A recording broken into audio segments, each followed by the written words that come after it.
Hello all, Brian here with Kingdom to Connect, coming back at you with another video. And yes, I'm in my fashionable white undershirt. You're very welcome. Back with Romans 12:2. Do not be conformed to the pattern of this world, but be transformed by the renewing of your mind. And so the title of this video today, What's Up with Your Mind? I think that this is important to get into to really have a full and complete understanding of what Romans 12:2 is really talking about. Because if we don't understand the mind, then how are we going to understand how to renew the mind? And so let's start with what the mind is made up of. We've got the conscious, the subconscious, and the unconscious mind. And so the way that I understand it is the conscious mind are things that are front and center. What am I going to eat this morning? What am I going to wear today? Things like that we're giving direct thought to in that moment. It's active in our conscious mind. The subconscious mind, I think of that as the place where habits and behaviors are established. They automatically play out from the subconscious mind. There are things that we've already learned, and we don't really have to actively think about them moment by moment. They just play out automatically. And then you have the unconscious mind where things are just deeply hidden.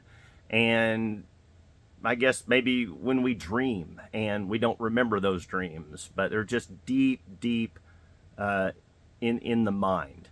It's not that they can't ever be brought up, but it's we just don't know anything about them. They're stuff that may have happened to us in our younger years that maybe could possibly be traumatic or throughout our lives, and they just get buried down so that we can cope and get through life.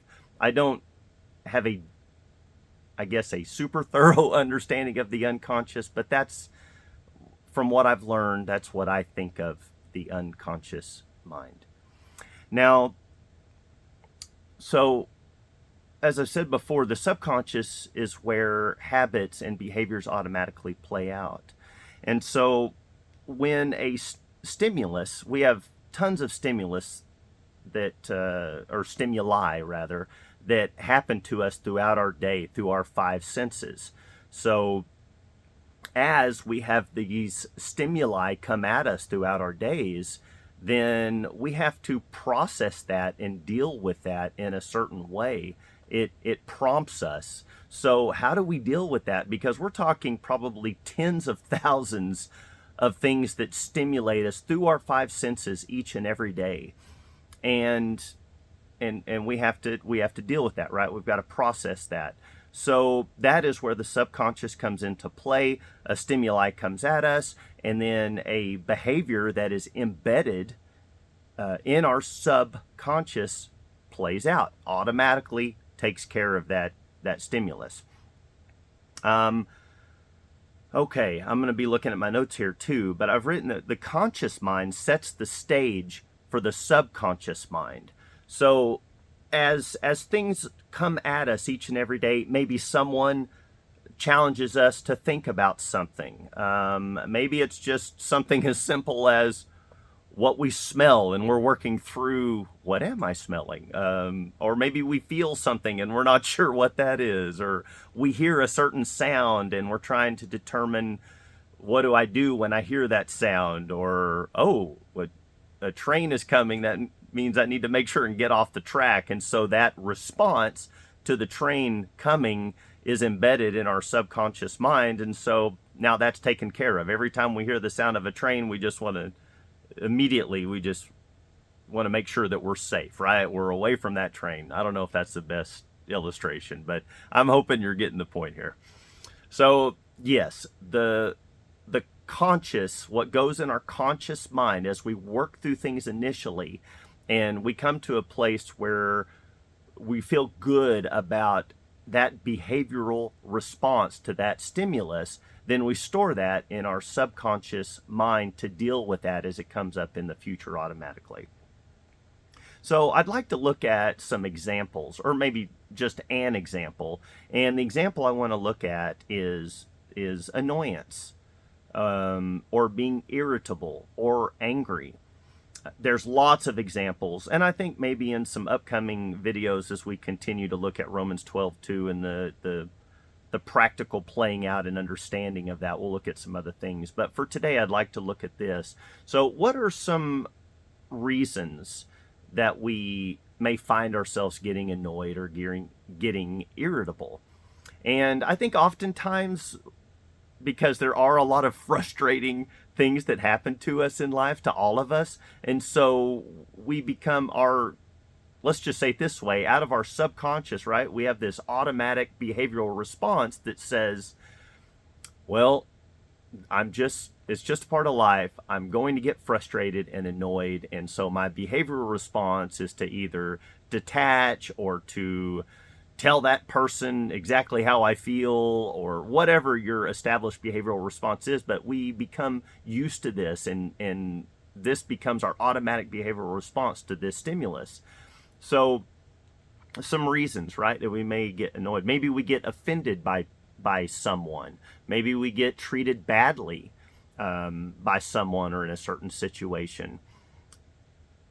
There could be a less than ideal circumstance. We have this expectation that things are going to go a certain way or should go a certain way, and then they don't, due to just something in the situation itself, maybe due to a person that upsets the expectation, that upsets the process that we think should be playing out. And so then we become frustrated and annoyed, and then we begin to feed that frustration and annoyance, and our subconscious established behaviors come out and play themselves out each and every time. And so that's just how we handle it. There are, believe it or not, there are unkind and selfish people, right? There are difficult people. Life is messy. We're all messy. We all find ourselves, unfortunately, in these situations at times where we ourselves are difficult and frustrating. And so these are things that I have to challenge myself in, and that we should all challenge ourselves in. Like I mentioned in the last video, the first one on Romans 12:2, that we have to learn to become critical thinkers. Instead of just accepting what the conditioned behavioral response out of the subconscious brings, instead of just accepting that, learning to challenge that and going, is this a godly response? Is this what the Lord wants? Is this really good? Is this producing love? Is this gentleness?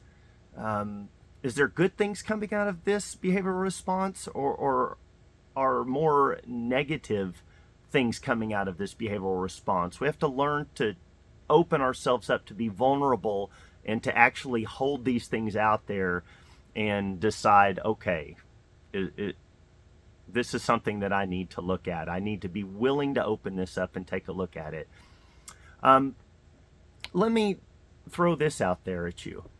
Let's say that maybe you're an agnostic or you're an unbeliever watching this video, and when someone has asked you, or maybe someone has asked you, hey, do you know Jesus? Do you want to know Jesus? Do you understand the gospel and what the good news is all about?